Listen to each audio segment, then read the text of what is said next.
tardes, aquí Juan Lencioni, autor del libro Los desposeídos del cordón, para leer la segunda parte de uno de los cuentos incluidos en dicho libro. El cuento se llama Los relevos. Retomo el último párrafo de la sesión anterior y continúo. Dice así: de modo que no pude esperar. Apreté la llave fuertemente, temiendo que me la arrebataran, y comencé a andar con atolondrada prisa. Lo que sigue sucedió en un abrir y cerrar de ojos, acaso producto del tiempo que me había demorado. Porque la naturaleza es infalible, sobre todo en la tarea de compensar los eternos aplazamientos en que incurrimos los humanos, es decir, en asignar a cada uno su exacta medida como si fuera obra propia, que en definitiva lo es. Porque enseguida comenzaron la espantosa rutina y el decaimiento que gradualmente me redujeron a la presente condición, en la que no soy capaz de pensar en otra cosa que no sea en esta habitación y en estas cuatro paredes, seguro de que no podré librarme, ya que mi ánimo y mi perseverancia no van sino decayendo día a día, porque aunque mis manos, débiles y temblorosas, aún consiguen escribir, no sé si es un recurso dilatorio mientras espero, o una forma de aliviar la misma espera, o, acaso, un medio para pedir ayuda, un favor en el que no creo, ya que ella no ha vuelto, ni estimo que lo haga. La vi antes de que me cerrara los ojos, una sonrisa casta y amigable, de pura condescendencia, como si me conociera de toda la vida. Me arropó con cuidado, se hizo cargo de que no me faltara nada al abandonarme en la cama. Recuerdo el calor amable, la lenta y comprensiva unción de las manos sobre la colcha, el tejido grueso con que me cubrió la cara, el mismo que después, temerosamente, tuve que quitar para obligarme a escribir. No retengo mucho de ella, así como supongo que ninguno de nosotros, tristes relevos, recuerda a quien nos han precedido. Sin embargo, puedo adivinar en cada uno de sus gestos la resignada aceptación de esta larga e inevitable servidumbre. Cosa cruel, mucho más cuando la rememoro yéndose con indiferencia, sin volver el rostro, con el cuadernillo de su antecesor bajo el brazo, pronunciando las palabras cuya desleída esperanza es lo único con que cuento. Comprende que no puedo hacer nada, que cada uno de nosotros está encajado en el medio de quienes no podemos elegir. Pero bueno, igualmente paciencia, no puedo contarte más. Es solo esto, aunque por ahora sea difícil de entender. Y no me atrevo a agradecerte, porque sería contradecir el modo en que esto se da. Te dejo entonces una sonrisa, un gesto al vuelo y este adiós. Pero ya he alterado el orden del relato lo suficiente. Vuelvo a la llave. El acto de cogerla implicó una urgencia del tipo ahora o nunca. Nada me importó más que llegar a la casa. En vez de caminar, prácticamente corrí. Lo hice con un fervor y una impaciencia que refutaron años faltos de iniciativa. Me aferré a la llave con desesperación, con la impresión de estar llegando tarde. Me sentí impelido, desde más allá de la memoria, por un mandato ineludible. Anduve como un poseso, jadeante y sudoroso, zigzagueando entre la gente, llevándome por delante a medio mundo, cruzando como una bola de nervios semáforos en rojo hasta que, cuando estuve a un par de cuadras, contradictoriamente, acusé una negación tan fuerte que puso en tela de juicio tanto desatino. Sospecha de que aquello que estaba a punto de hacer acabaría siendo no solamente irreversible, sino también nefasto. Años de medrosa irresolución y duda se me agolparon en la boca del estómago, acuciándome, pero a la vez intrigando excusas para no seguir. La situación era inadmisible. Me sentía fuertemente tironeado en direcciones opuestas y, para peor, tenía un pie a cada lado del abismo. Necesitaba tomar una decisión urgentemente. En eso me di cuenta de que estaba apretando la llave de una forma descomedida. exigiéndole que me revelara el paso a seguir. En pocas palabras, que decidiera por mí. Increíble. Mi fortuna estaba en manos de ese hallazgo de dudosa procedencia y, más angustiante aún, de misteriosa utilidad. No es que a esa altura temía algo en concreto, sino que rehuía lo que la imaginación me insinuaba porque, en algún sitio de mi tortuosa humanidad, sabía que su naturaleza era, lisa y llanamente, catastrófica. Entonces me miré las manos, la acanaladura exangüe en los dedos pulgar e índice, la rumbre del bronce, el pequeño y agudo dolor.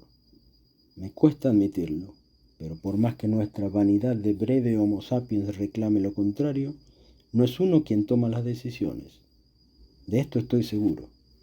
El libre albedrío es una fachada, detrás de la cual obran una infinidad de diminutos estímulos, pequeños pinchazos de conciencia, pellizcos de realidad que desembocan en el aquí y en el ahora, en ir hacia la derecha o hacia la izquierda, en cruzar la calle o esperar el semáforo, en ofrecer la otra mejilla o devolver un puñetazo, en saltar al vacío o continuar tolerando esa iridiscencia nerviosa en el plexo solar, arrepentirse de no actuar, llevar una vida de perennes comodidades, tolerar una vejez atestada de reproches y autocastigos.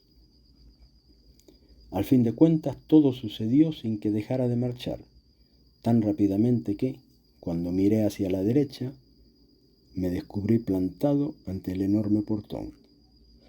Finalmente ahí estaba, con mi llave, perplejo y palpitante, frente al objeto de mi desvelo y mi aprehensión por partes iguales. Debo mencionar que siempre me inquietó el metabolismo de los edificios, sus complejos sistemas circulatorio y digestivo, especialmente los antiguos, que se apersonan obcecadamente en la ciudad con un carácter de insigne inevitabilidad, imponiéndonos respeto y pleitesía.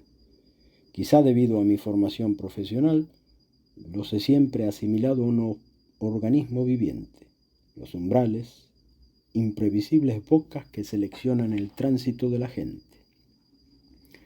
Materia alimenticia hacia los corredores, venas horadando el interior y lo pudendo hasta que la succión vertical, la tráquea, el hálito de ascensores y escaleras y, al final del tracto, los cuerpos evacuados ante las puertas y la habitación, el asqueroso órgano que nos digiere. Estoy perdido, dije en voz baja, mirando hacia adelante, con velada ilusión de que alguien rebatiera mi teoría. El desmesurado tamaño del portón no me llamó la atención como el aspecto. Al igual que en el hombre, las contradicciones eran alarmantes. Roído por los insectos, pero a la vez impecablemente barnizado. Artesanal pero recompuesto con insertos industriales, sin consideración por el estilo o el decoro que, en una época, había sido diseñado para transmitir. El conjunto me produjo una vaga inquietud, la de estar frente a un objeto totalmente inadecuado. Aún así, sin duda, lo más calamitoso fue que estuviera entreabierto. No me daba paso, pero tampoco me lo impedía. Otra vez la encrucijada, la angustia de decidir, la responsabilidad de establecer el futuro. Si bien la raja no era suficiente para que me pudiera escurrir, ni siquiera de costado, me permitió, con tan solo estirar un poco el cuello, ver más allá del umbral, hacia la ominosa profundidad del zaguán, como si algún Dios misericordioso me otorgara una segunda oportunidad, la de optar entre la libertad o la clausura, aunque no lo consideré un aliciente, ya que la posibilidad de elegir fue, en ese momento de incertidumbre, un martirio en vez de una bendición. No estoy en condiciones de establecer si la penumbra era producto de mi resquemor o del hecho incontestable de que las sombras del ocaso, larguiruchas y siniestras, copiando la forma de los peldaños que separaban el interior de la casa del nivel de la calle, se metían en lo hondo del vestíbulo. La sensación no fue de las más agradables, no porque obrara la superstición, sino porque sabía que, por más que empleara toda mi voluntad, no lograría disuadirme de confrontar lo que fuera me estaba esperando en las entrañas de la casa. Las contradicciones no resultaban solamente de los vaivenes de la duda, sino también de la condición de irreversibilidad que suponía acechaba en el futuro inmediato y, acaso, en el para siempre. Supongo que nunca el porvenir asume una forma tan irrefutable como cuando uno sabe que está a punto de cometer una imprudencia y no le importa y la comete, a tal punto que presumo que, en un par de segundos, alterné entre el sí y el no un centenar de veces. Pero ya estaba jugado, más del lado de allá que del de acá, como comúnmente se dice. No hablo de mi cuerpo, aún plantado en la acera, sino de esa insondable parte de mi ser que, resueltamente, contravenía el veredicto que vociferaba a los cuatro vientos mi cordura. Entonces, como instigando a un monstruo, echando el cuerpo hacia atrás, empujé el portón con la punta del pie, mientras escudriñaba con la cabeza ladeada al panorama. No creo que exista algo cuya naturaleza sea inenarrable. Pasa que, en realidad, las combinaciones con las que nos apabulla el universo emanan de una serie de fórmulas que, no obstante repetidas, arrojan una multitud de resultados despampanantes, aunque la experiencia diaria los reduzca a la bulia de la norma. Sin embargo, ahí estaba yo, instantáneamente cataléptico, los brazos colgando como trapos, la boca hecha un enorme cero y la mirada en abanico, incapaz de hallar solaz, negando todo aquello que había alguna vez postulado. Únicamente con el fin de no admitir el deshonroso protagonismo de la cobardía, diré que no quise investigar más de lo necesario, que me negué rotundamente, porque sabía que de nada serviría. Como aquel que se rehúsa a mirar el brazo estrujado por la goma y la jeringa que se va colmando de sangre, preferí restarle importancia a las molduras abrumadas de ornamentos, a los retratos de seres ominosos alineados militarmente en las paredes, a los epitafios que citaban fechas acaso prehistóricas, al cielo raso incrustado con bajorrelieves que figuraban terribles epopeyas, a los deformados helechos que atestiguaban la vigencia de una flora extinta, al solado cuyo parámetro viviente parecía contorcerse a cada paso. No quiero seguir. Que se sepa entonces que simplemente permití que ese variopunto conjunto de anomalías me empujara hacia la meta, me condujera sin demora hacia la escalera que trepé hasta el 12º piso, hasta la puerta de la habitación en donde me encontré con ella. No todo sucedió como lo habría preferido, de una manera inocua, sin dolorosos incidentes, pero la economía de espacio y el orgullo me subordinan, en mayor grado que el recato, a elegir los hechos más ilustrativos. Confieso que, antes de subir, me detuve ante la escalera, no con intención de evadirla, puesto que lo sabía absurdo, sino para tomar aliento y coraje. El cuerpo tenso, un pie en el primer peldaño, las mandíbulas fuertemente apretadas, perdí la vista en las paredes que se escabullían vertiginosamente en la empinada oscuridad para luego, de súbito, comenzar a subir como aquel que viene repitiendo desde siempre una acción sin apenas cuestionarla. Fui un autómata, un robot de carne y hueso, privado de decisión y de autonomía. No pude sustraerme del embrujo que me impulsaba hacia la meta, aunque a esa altura nada sabía de la mujer ni me anticipaba a verla exánime, agonizante en la cama, junto a la silla de hojalata que, como yo, tantos otros han ocupado. Los días son ahora una larga cinta que no acaba, enervantemente lerda, monótona y repetida. Recordar cada uno sería redundar en lo más penoso, cuando lo único importante es la cantidad, la sumatoria final que necesito acumular, según me susurró sin convicción, en lo que me aterra, ella al dejarme. Recuerdo el primero como quien invoca un hecho trágico, tanto que a veces deseo ser algún otro, un extraño, alguien distinto, simplemente no ser yo. Pero soy sincero, no lo merezco. Como otros, estoy condenado a seguir siendo yo y, peor que peor, a vivir conmigo mismo eternamente, no porque me toque aprender del error, sino porque debo consagrar la tradición. Ojalá pudiera decir otra cosa, pero no puedo. Existe solo una realidad. No había salida, o no se me dio a conocer otra opción. Entonces, la llave vacilando ante el ojo de la cerradura, el largo chirrido del picaporte y enseguida, apenas abierta una ranura, la amenaza del aire, la sensación de omnipresente y agria pesadez de un recinto condenado golpeándome brutalmente. Terminé de abrir con asco y metí la cara como si fuera la proa de un barco en aguas peligrosas. El encierro era antiguo, el olor a humedad y moho tan intenso que me impregnó no únicamente la nariz, pero también la ropa y los cabellos.